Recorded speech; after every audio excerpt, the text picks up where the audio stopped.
Ito, kami nga po ay napunta sa Lago de Pontian. Habang kami hinihintay ng order. Dalagala na lagi ang aking gusto. Nag-picture na sa Chopon.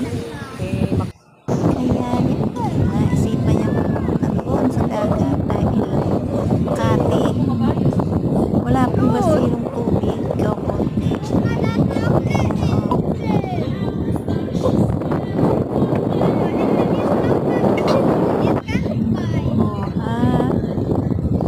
Pumunta siya diyan sa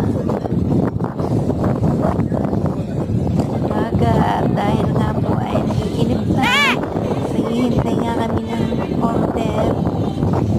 Isipan niya mag-ikot. Low tide.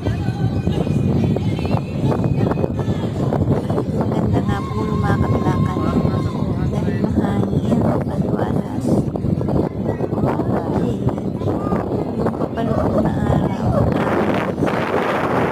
talakayan ko video. Ganda po yan. Yan. Busy siya sa pag-ikot-ikot. Ay! Sarap na sarap yung paa niya sa paglalakad sa buhangin. Medyo nga lang maitim yung buhangin dyan. Hindi siya yung white sand. Pero okay na din. Ganda rin naman. Sarap tanawin ng palubog na araw. Lagi na pong nakabukas, nag-gold pa ang Doon, dito ka pumunta maganda. nga po ay susunod ng maglola. Sila ay maghahanap-hanap ng mga shell.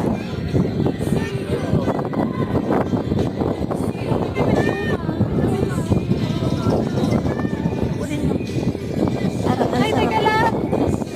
Pagtatakbo dun sa gitna. Kung wala nga lang, kung may dala nga lang akong